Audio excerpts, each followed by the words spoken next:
この番組はご覧のスポンサーの提供でお送りします。Alrighty, welcome everyone. I'm Teeaboo and I am here for Yorimoi Basho episode 10, and I think you could probably tell that I'm really excited and really happy. Last week's episode was super duper ultra excellent, plus ultra excellent. It was so fucking good. It was so good. Okay. Couple things. You might notice that I've put the clown nose back on the microphone. I was getting a lot of buzz and buzz, and this should deal with that a little bit and be a little bit helpful. So we'll see. I do have a new microphone currently on the way. I want to expand my repertoire of potential mic options, so I picked up a short shotgun microphone, which I may be able to position like out of frame, and we'll see how that goes. But I just want to experiment with it and try different mic options and stuff. And after like months of listening to the Critical Role cast using the particular shotgun mic that I just bought, and the fact that it's relatively cheap, I was like, yeah, all right, I'll pick one up and see if it's better than what I've currently got, because this one's kind of iffy. Anyway, that's kind of a total aside. I'm a little loopy this morning and having a good morning, but whatever. Sorayori Motoi Basho. Let's talk about episode 9 a little bit. So we started off, of course, we're on the way to Antarctica, just seeing the beginnings of the ice sheet. And a shitload of our episode was focused on Gin and her relationship with Shirase and her past relationship with Shirase's mother, which is an interesting topic. And we see it all through the perspective of this guy, what's his name? Zenze something? Yeah, he's a low-level member of the crew, and he's kind of got an infatuated, like, crush on the captain, and yeah, not gonna happen, bud. But through him, we end up with all these different like elements and situations that eventually lead into a very, very important discussion between Shirase and Gin, and all of that is accented and elevated, let's say, by flashback cuts of Shirase's childhood and Takako's kind of attempt to get Gin to know her and get them a little bit closer. So those little moments were wonderful, and what they built up to was also wonderful. One question that I have, and this is something that came up in my Discord after the episode finished, and I didn't bring it up, I didn't even mention it in the slightest during the previous episode's discussion, but once the episode had gone up on Patreon for the people in the Discord and whatnot, somebody messaged me and was like, hey, just sort of throwing this out there, just wondering, did you get the vibe? I think it was Gale. Did you get the vibe by any chance that Takako was maybe trying, that the situation that we saw was maybe something along the lines of someone trying to get their child to be more familiar with their new partner? And my answer is wholeheartedly yes, I did get that vibe. I don't know why I got that vibe. I don't know, like, usually when I make a call like that, if I'm going to say something about something like that seems so potentially big, I want evidence. I want something to point at and be like, this is the reason. Even if it's just a scene that has a feel to it and I can't explain exactly why I have that particular vibe from that particular scene, I like to be able to point at and be like, something here is off or different or weird, or it makes me think that this is what the visuals and the production is telling me. I don't really have anything like that to point at, but I will say that yes, I did absolutely get the vibe that there was, at the very least, potential for headcanon of Gin and Takako were in some kind of a relationship, and Takako was trying to get Gin and Shirase to be a little bit more familiar with each other. Because, well, I guess there is one piece of evidence, which is that it doesn't really make sense for her to be trying to get them to know each other, right? Like, it doesn't quite click. It would click if she knew that there was a high possibility that she in particular would die and the rest of the expedition would not. Then it would make sense to be like, oh, let's forge this little bit of a relationship between my daughter and this woman who I trust, so that maybe they can have that relationship after I'm gone. But it doesn't quite make sense. Like, the mother doesn't have any indication that she's going to die. She knows that it's dangerous, but she doesn't know that. The other thing that makes sense is that if they were together and she wanted them to get closer, and it was hard and awkward because they're both hard, weird, stubborn, awkward people, and so it was difficult. But we got to see little bits and pieces of inroads. And the biggest thing that rubbed off from Gin to Shirase was the perseverance, was get up and try again, was keep going with the jump rope, don't stop. And the way that we told this little mini arc in her backstory and related it to her current perseverance, this core element of her character that she has gained from Gin, was fucking wonderful. It was really good. Okay. Then we had the actual conversation between them, and it came down to a question of blame and a lack of communication. They really hadn't talked, not really talked, about what had happened. And so it finally comes out, and Shirase says in so many words that she doesn't blame Gin for making a choice that she had no choice in the matter of, right? But by the same token, when Gin presses her and asks her, "Are you sure?" she breaks down into tears and gives us a little bit of insight into what it's like to lose a parent as a child, to be waiting for her to come home and nothing changes. And man, that was sad and rough and tough and just difficult. But all of that difficulty, as is so often the case with a well-written story or well-written characters, all of that difficulty serves as context, and it serves to elevate what comes next, which is success and victory and the Zamamiro. Oh, what a wonderful scene. The whole icebreaker sequence coming after those revelations was fantastic. Ultra cathartic, super, the sound design on it alone was just, I just want to melt into it. It's so cool and big and You know what I mean? I think you know what I mean. Even if it doesn't make any sense and I'm just making shitty sound effects with my mouth, you know what I'm talking about. That was some good stuff, and it was perfect for the moment, right? We go to the deepest depths and then we achieve something wonderful as a group. But yeah, on. And the icebreaker itself mirrors Shirase, and it's just fucking perfect sequence. Okay, so on one end, we have this amazingly uplifting onward sequence, and the sort of symbolic flip the double birds to everybody who told me we couldn't do it and scream out Zamamiro to the entire world. Fuck yes, absolutely the most cheer for it moment that we've had in Sorayori so far. Absolutely. But then there's another moment on the other end of the spectrum, and that's the moment that we get to see from Gin's perspective, the moment inside the snowcat. And I'm smiling here, but I'm not smiling because of the actual content of the scene. I'm smiling because it's so fucking good. It's so well done. It's so good that we see this moment of her and the rest of the crew searching frantically and in vain for Takako.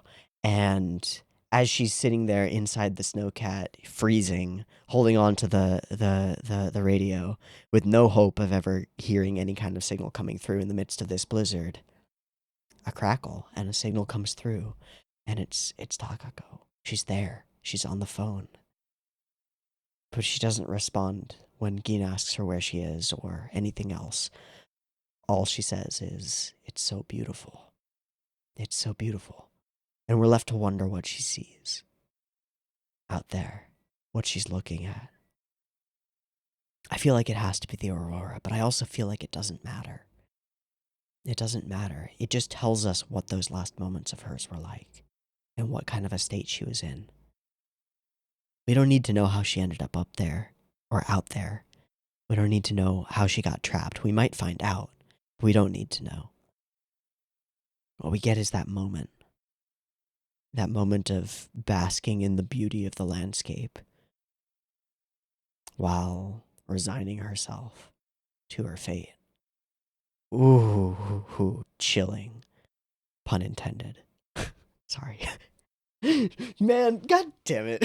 I'm on this somber train. I'm like lowering my voice and being really serious about it because it's really serious and this is how I feel about it. And then my brain goes, haha, funny pun. You said chilling and they're in the cold place. Haha. Fuck. Sometimes I hate myself. Oh boy. All right. So on that note, Totally keeping with the theme of the episode that we had. Let's move on into the next one. We have arrived in Antarctica. I don't know how much ice we have to break through. I can see the very first frame of the very first episode of the very first frame of episode 10, and it looks like there's actually land underneath the ice, which means we're a little bit further in. There's some actual rocky, mountainy stuff. So I guess we've made some progress. That sounds good. How far away are we from Showa Station or the other station? Which station are we going to? I think we're going to Showa. I don't remember, but we'll figure it out. I don't know. I don't know how far away we are. Are we going to be on the boat mostly in this episode? Are we going to be on land mostly? Are we going to be exploring? Are we going to be setting up in a new place with the snowcats and things? Are we going to be arriving at the location where she was last? I don't know. I don't know. But I'm super desperate to find out, so let's watch the episode. Also, give me a second, because I know that if I leave my hair like this, it'll fall during the episode, so I'm going to comb it really quick. Okay. Let's watch this episode of Sorayori. Yes, okay. I have episode 10 of Sorayori Motoi Basho up and ready to go. It's sitting at 0 seconds. There will be 2 versions of this reaction. You can find a picture-in-picture version with the video up there, linked in the describable-doo. Timer-based version will be up on YouTube. If you want to do a syncy thing and sync up your own copy of this episode with the timer-based version, shit, I have a tickle in my nose. Make it go away. Oh, no.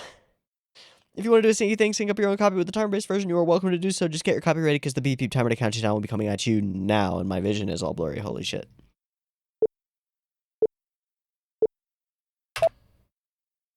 That has to be the wonkiest intro thing that I have done in a long time. And here we are. Sure is. Those are Q helmets.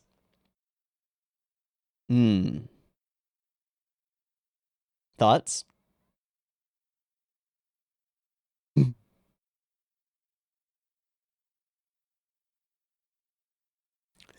It's because it's in, yeah.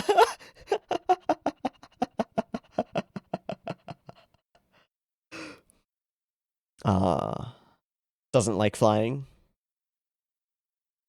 Okay. I don't remember that from the plane part, but I might be just stupid. Oh my gosh. What? What? Oh, that is nice.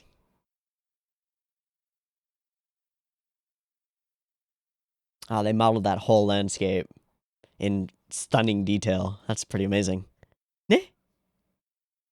All right, there we go.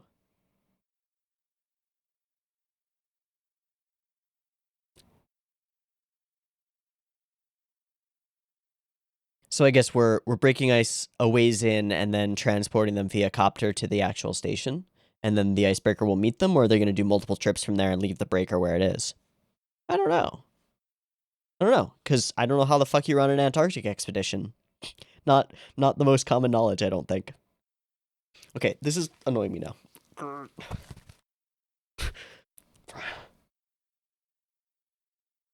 Sometimes I just want to buzz it all off.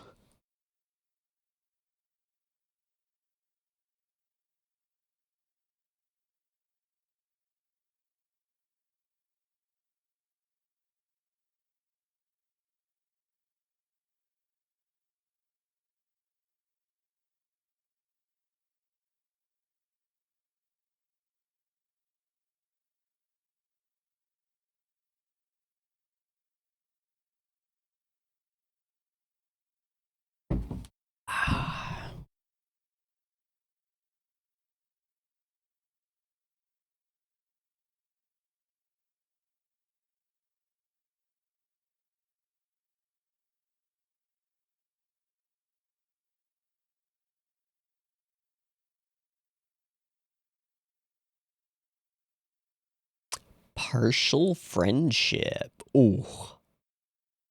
I didn't look at the hashtags, damn it. Hey, so it is Showa Station. Okay.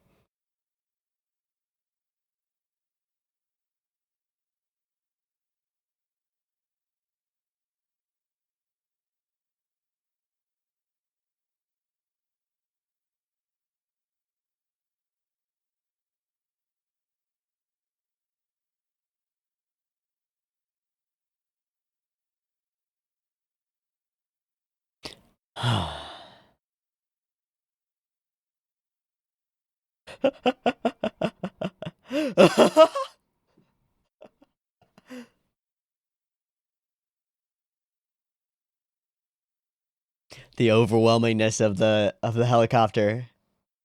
Ah, having to shout over it, that's really good.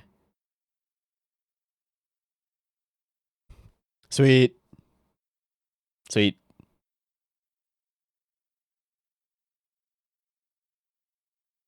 Okay. Okay. Important. Okay.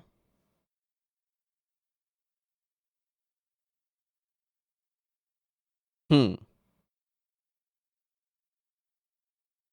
Hmm.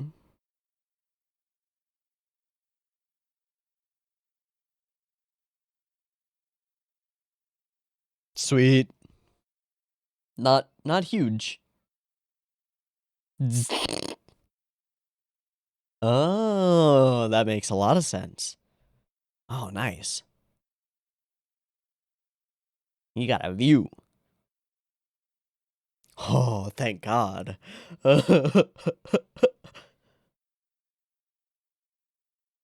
Oh, that's creepy. Oh my God.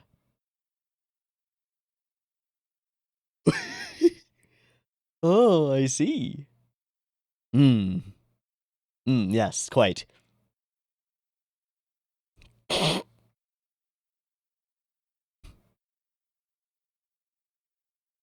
Okay, let's prep.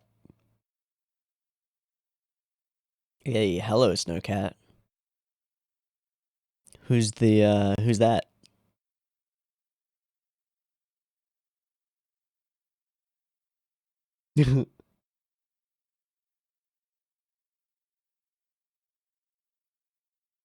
Hmm.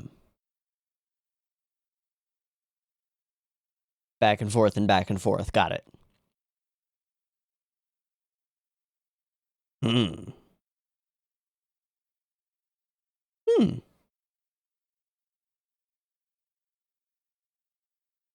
Right, we had the mom. Oh. Right. Email from mom.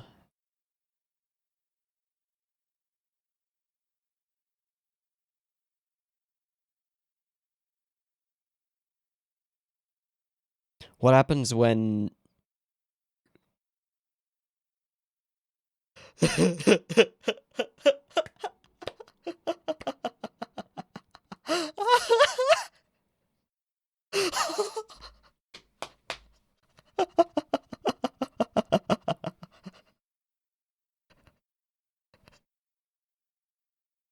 Amazing.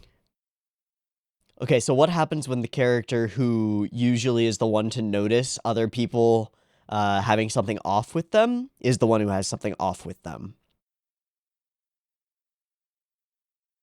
That's the question of the episode, I think. This music is nice. I don't think they've used this track before. If they have, I don't remember it.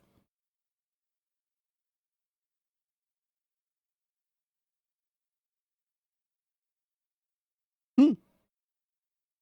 Hmm.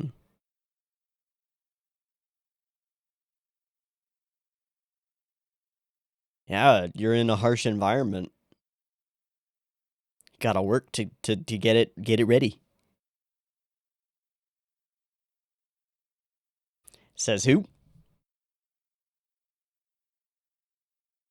Makes sense. Good.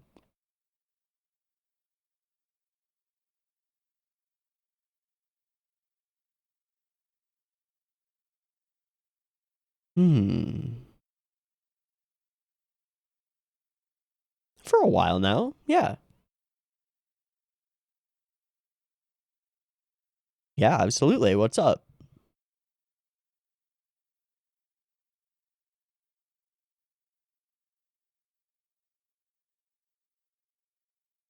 Oh, cool. But okay. Trade-offs. Oh.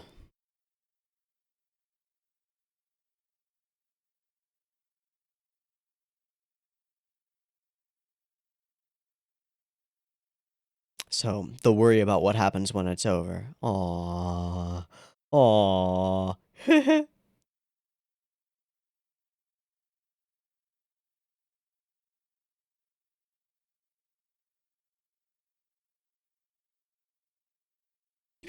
You become friends really fast when you're experiencing things together. It just kind of happened, you know? There's no like, oh, never mind.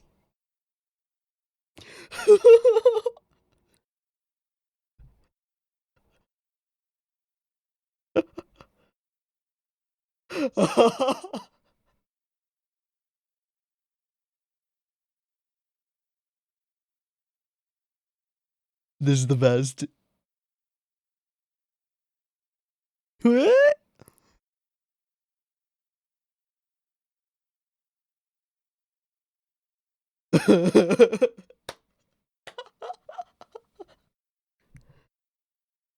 That is very true. So? Hmm. Pouty Yuzu is wonderful. Wow, that's a full bar. I guess that makes sense if you've got nothing else to do. Okay, so we're gonna ponder that. Maybe, yeah.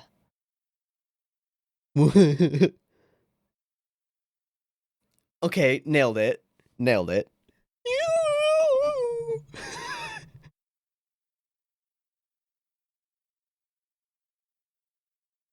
True.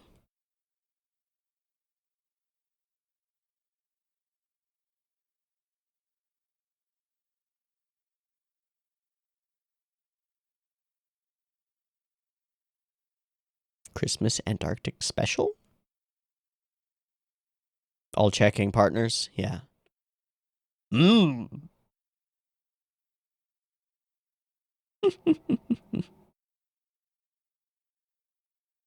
Oh, in the freezer.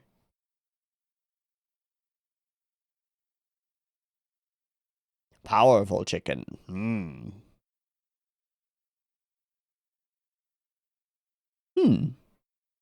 Hmm.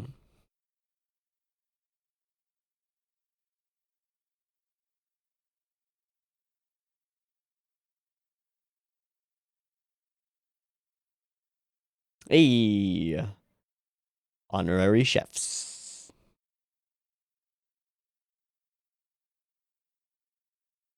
Nah.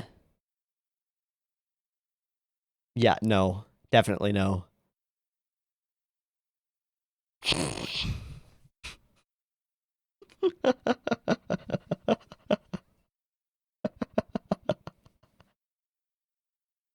Yeah, that'll do it.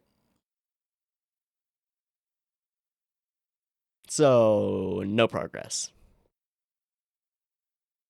It's a big fucking cake. There are 3 big fucking cakes.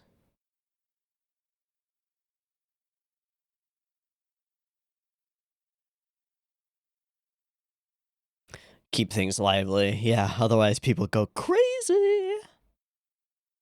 So, celebrating stuff is important. It's interesting that she asked about that as though she's not familiar with it in her family. And she's kind of lost. She doesn't know what to do, it seems. I don't know.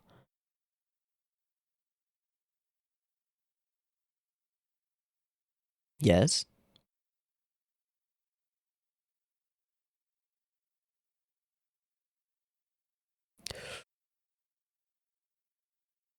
Ooh. Okay. Also, can we talk about that really quick? The the the whole that? Oh.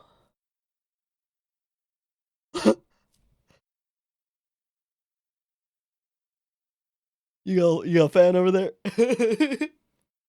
Nice. Okay, okay. Hmm.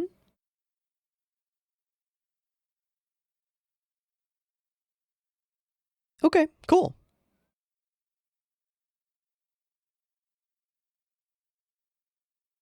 Mm.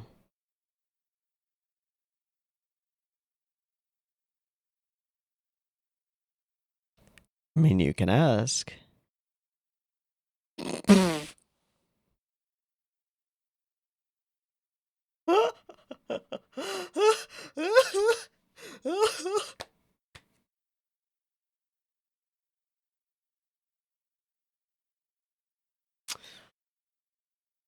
We're gonna...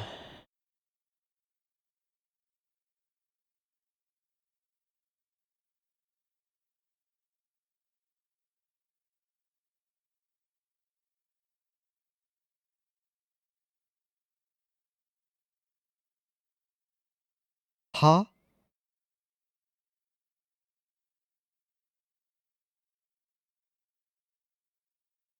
What? My heart has been broken. I don't know why. Please tell me why you just crushed my soul right there. It would be really nice to understand why I feel pain right now.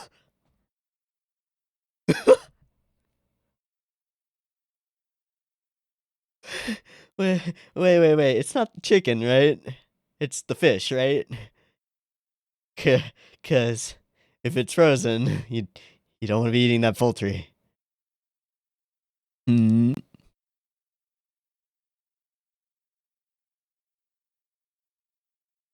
Okay. Oh.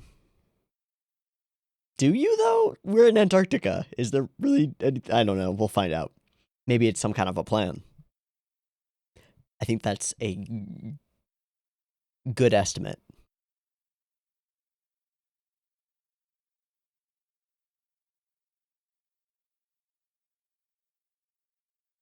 Okay, they don't understand either. Hurt by what? By the feeling that you need a piece of paper?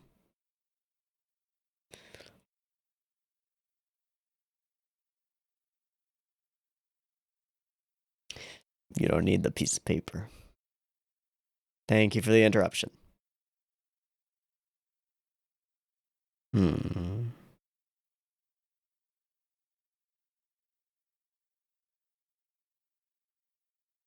I don't know. Good luck. Good luck with this one. Uh...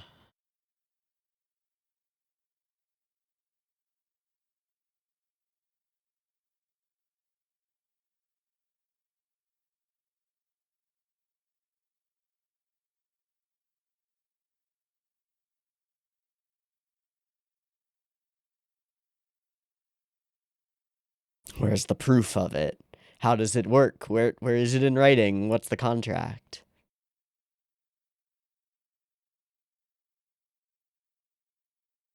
What's gonna happen with the rice grain? True? I mean, it can be.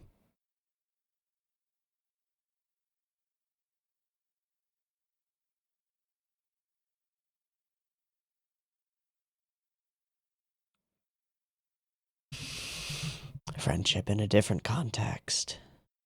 Yeah.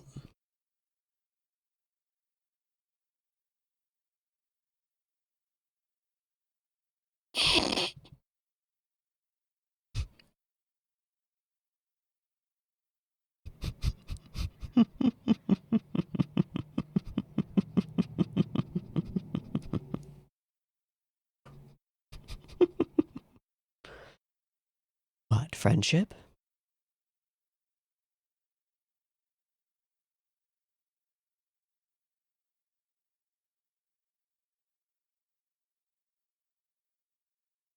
It is a plan.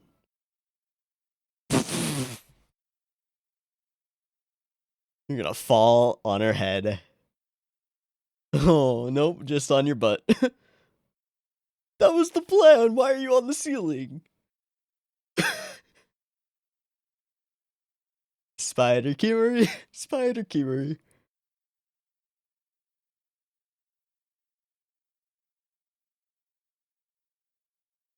Hmm.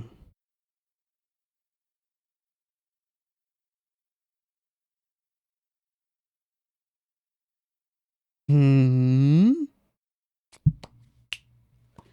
Uh-huh. I see.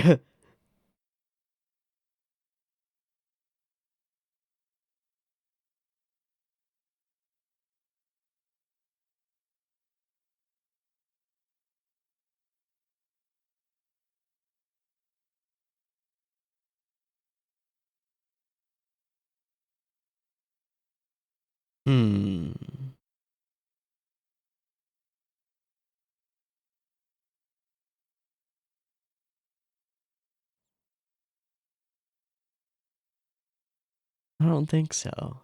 I think that's what friendship is, yeah. No, that's good.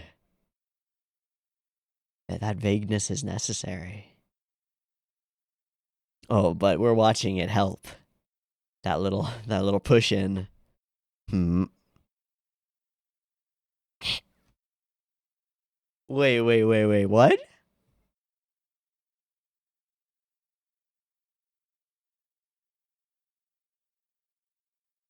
Aww.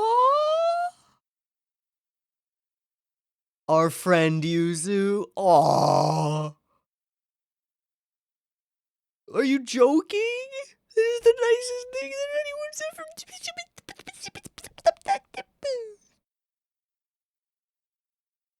Yeah. With a little string. Oh. It kind of is. Nope, not at all. Definitely not.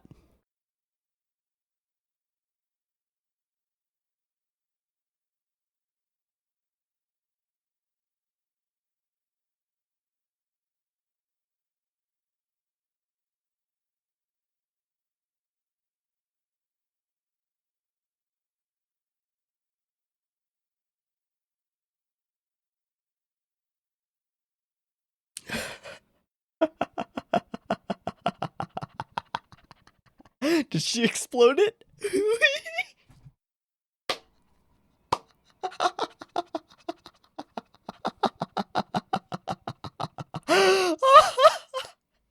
Wonderful. Holy crap. How far in are we? We could be. Oh my god, I was about to say we could be halfway through or we could be almost at the end. We're almost at the end. Yay. Is that the same guy who was listening before?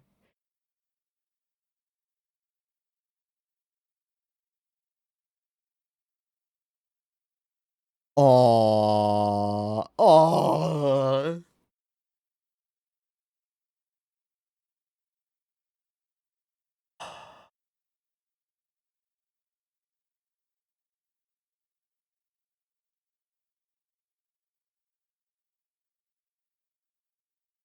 Hmm.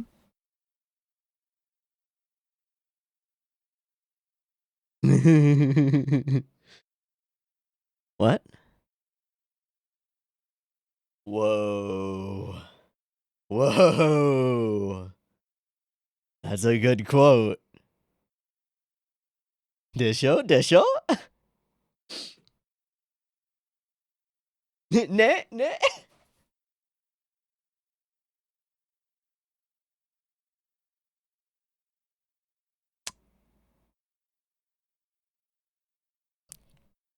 This was the most wholesome. The most. Oh. Oh.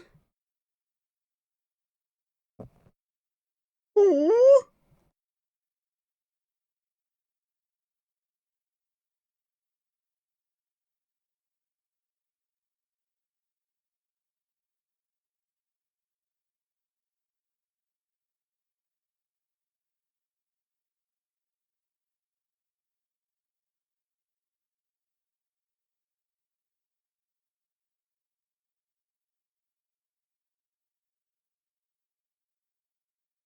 Cool.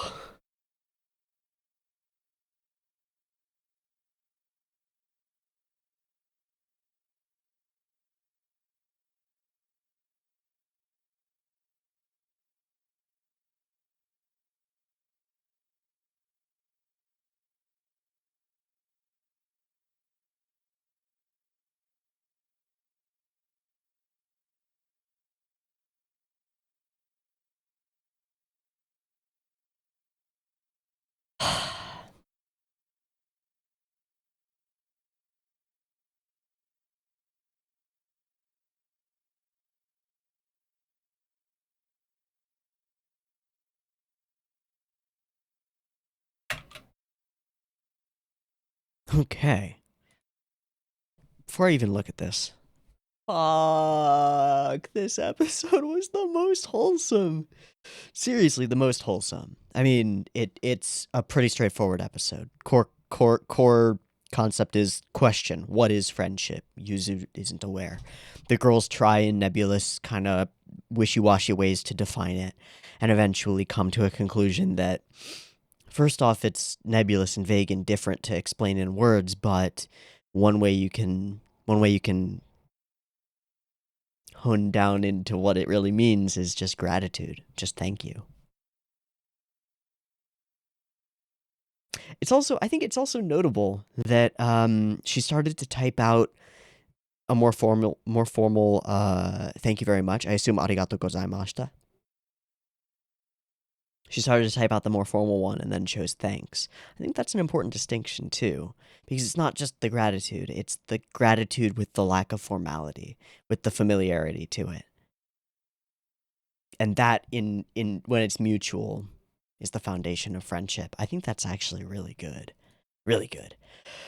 Okay, now let's look at that card at the end. Or that poster, I suppose it is. Okay, so timetable program introduction. Introducing the Show Station Post Office, Japan's southernmost mailbox by Shiraishi Yuzuki.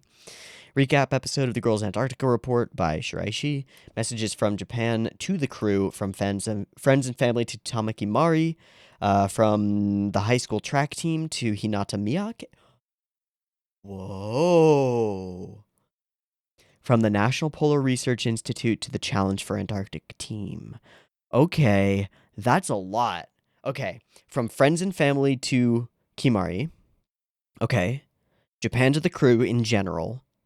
So, friends and family to Kimari. I assume that'll be family stuff and then Megu. Because we talked about Megu in this episode. Nice. I wonder what she's up to, and I wonder what she thinks about how far her friend has gotten now. Now that she's seeing the pictures and seeing that they're making it.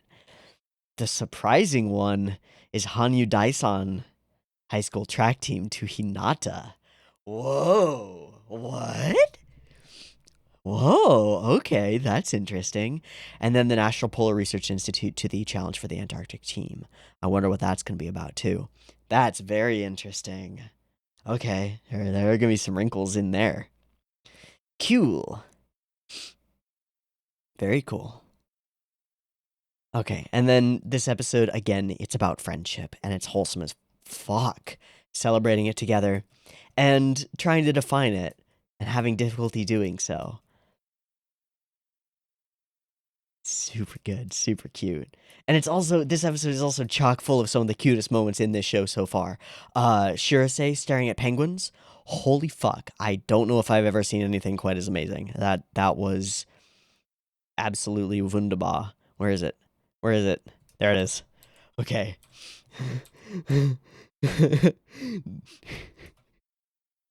Penguin! Penguin! That face. I love it. And then this, amazing.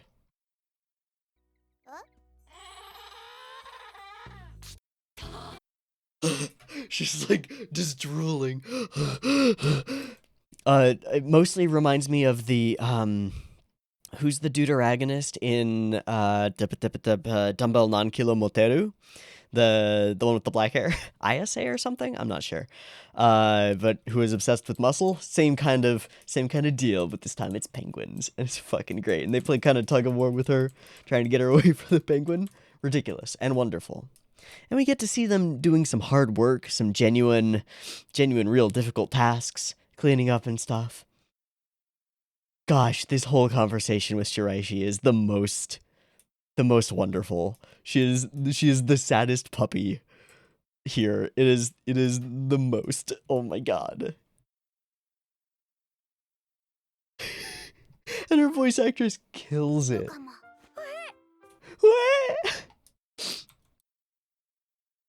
And the little face that they do from above with the little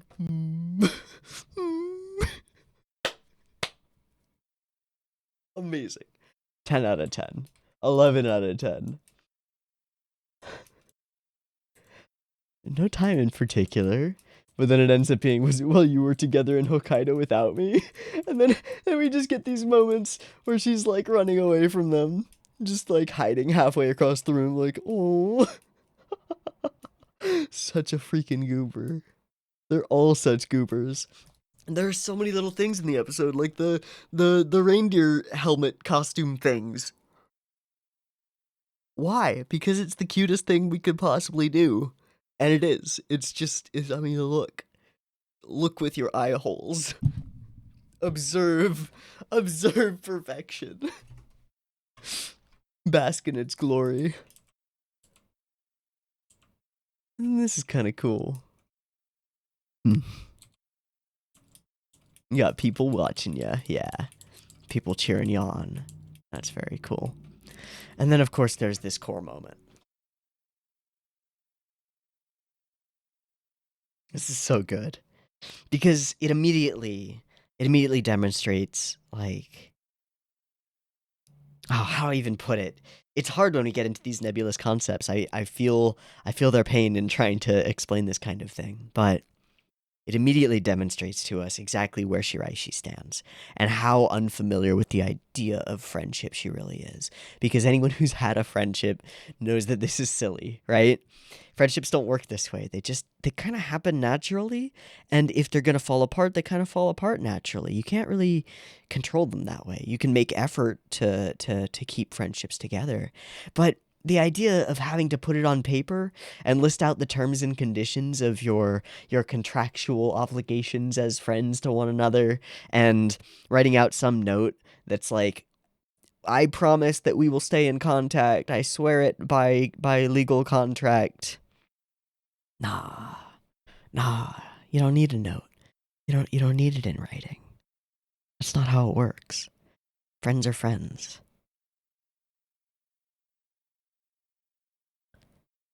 Even if we come after this and we don't get to be together that often, I know we'll be fine. But that's the thing. We know we'll be fine anyway. We're not worried about it. There's no need to worry about it. It's all good, Yuzu. It's all chill. We got this. They don't need to put it in writing. That just demonstrates a fear that it's not as strong as it is. And it is that strong, right?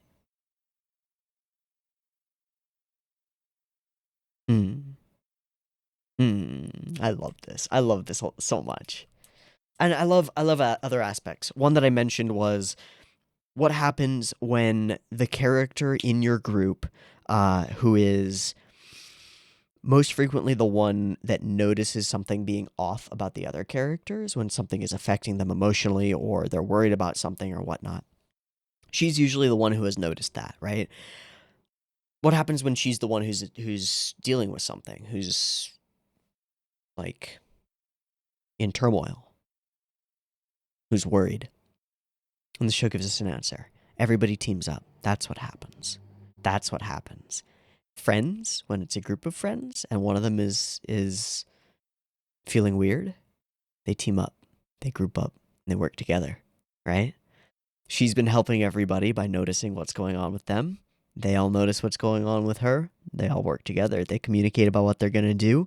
They organize this birthday party thing. They set it up so that Kimari takes point on the whole thing, although that's difficult for her to do. She's not quite sure what to do at the first part, but she eventually figures out something to try, which is to talk about her own experiences, to associate, to share, right? And it isn't in a one-uppy sort of way, right? It's just to share her experiences that could have some kind of bearing on what Yuzu's going through. Hey, I have a friend too. She tried to break up our friendship, right, when I left. But now, even though there is a little bit of awkwardness, I send her texts and messages, and she doesn't respond all that often or all that quickly sometimes. But I know that she reads them. I see the read messages, and I know that she's responding, and I know that we're still friends. And eventually she realizes that it all comes down to that moment, that one word, thanks. And that's cool. That's really cool. But everybody teams up to make this happen and to hit her from multiple angles.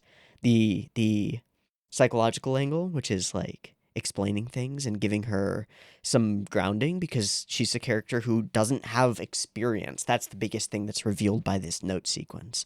She doesn't have experience with friendships, not real ones. So Kimari gives her some insight into what she's experienced with some of her closer friendships, and that's important and good. And then they hit from the other angle, which is they celebrate her birthday and Christmas with her, which is another element, right? They're all paying attention. They hear her when she's talking about about Christmas and how it's unfair that some people's birthdays get celebrated and some don't. That it makes it pretty clear that Yuzu's not used to her birthday being celebrated and not used to celebrating families and things, right? And then we can tie into that the idea that like what the cook lady says, right? She says that it's important to have celebrations, events, and fun, right? And it's important to celebrate things like that. And all of that together means they want to celebrate specially for Yuzu, and they do. And it has the impact that they were looking for, but maybe way more than they were looking for because she shatters during this moment. It's too much. It's too much. Too much goodness.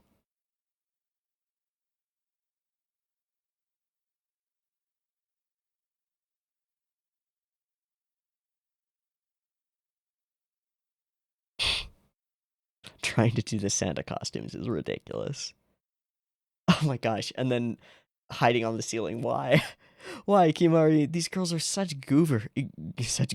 They are so goofy. I know it's totally vague, but that's my take on it. And it's a good take. It's a really good take. And then there's this moment where she just breaks. Aww. Aww, it's the cutest. So cute. This whole episode is really solid too. The sound design on the helicopter being really loud and really overpowering the voice track, but then taking some liberties in the way that they're layered so that we can actually understand what the characters are saying, because they wouldn't be able to hear each other. Interesting that it's warm during the day. Nice. Getting to see some rooms, finding out about Kimari's sleep talking. It's an emergency. The bottle genie won't go back inside or whatever. Ridiculous. And the hard work that they have to go through. Yeah. This is not easy peasy, especially when the station hasn't been maintained in a long time. Defrosting the chicken, talking things through. This is a really fun episode. It flows super well. Makes me curious who's episode directing. But some things were just super nailed. Yuzuki's feelings. Yuzu, is it Yuzuki or Yuzuha? I've forgotten. Shit, Yuzu's feelings. Yuzu's feelings are really well conveyed all the way through, from her initial onset of a bit of worry to her initial kind of faltering explanations of what she's feeling to the way that she seems to feel when she's doing this pouty thing about the nature of friendship and close friendship, to her expressions while she's talking to Shirase and Hinata about what's really going on and how they're explaining it, to the moment where she breaks down at the end and just aww. Super emotional episode for her, and in a fantastic way. Now, there's something else that's interesting about this episode, which is that we have arrived at the location, at the station. Last episode, we had a very poignant emotional moment around Shirase's mother, Takako. This episode, there is none of that, or almost none of that. There is only one scene, and it is the scene where they both are holding glasses of, well, it's weird because it seems to be fizzing, but it looks like scotch, so I don't really know. I don't know why you would put like a spherical scotch ice cube in soda, because why would you put ice in soda? But they're both holding their glasses and sitting out there. And we're back, is what they say. But that's it. That's it. The focus is not on Shirase. The focus is not on Gin. The focus is not on the location or anything that reminds us of that, or of her, or of anything. The focus is entirely on Yuzu and on friendship. And I think that's really cool. It's really nice. It's also really scary because it makes me wonder what we're going to get in the next episodes. Because oscillating between uplifting and the upbeat and ow, pain, ooh, ow, my heart, my soul, crushed, could be difficult. could be really difficult. We'll see. But we're getting set up. We're getting set up at Showa Station. We made it, man. We're there. We're there. We're finding out what life is like there. Fucking awesome. Zamamiro, indeed. We made it. Let's go. Let's go. Okay, I'm going to take a minute, look up the episode director and stuff, see if I can glean any useful information, and I will be back to talk to you in just a moment. Peace. Okay, so this episode was storyboarded and episode directed by Koji Sawai, who is also responsible for episode 5, which was the Megu friendship breakup episode. So interesting that we pretty heavily referenced that episode in this one. And I think another an interesting touch that both of the episodes that he's episode directed and storyboarded are intimate, I would say. They're personal, and they're about personal relationships and friendships, and more than that, even the nature of friendship. I wonder how much impact his personal take and input has on those episodes being the one that he directed. I don't know. But I think it tracks thematically that both this episode and episode 5 were directed and storyboarded by the same guy. I think it makes a lot of sense in terms of the content that we covered. What's wonderful is that it also has some of the best comedic moments in the show so far, and some of the cutest moments. Like Shirsei with the penguins is a legendary sequence. I have to say, it's really good. And then Shiraishi Pouty Shiraishi is also just excellente. Just Italian. Delicious. It's so tasty. Yeah, so that whole thing, really good. And then there's also just one other note that I realized as I was going through the episode a little bit, and then as I was going through the staff list and stuff, is just that, like,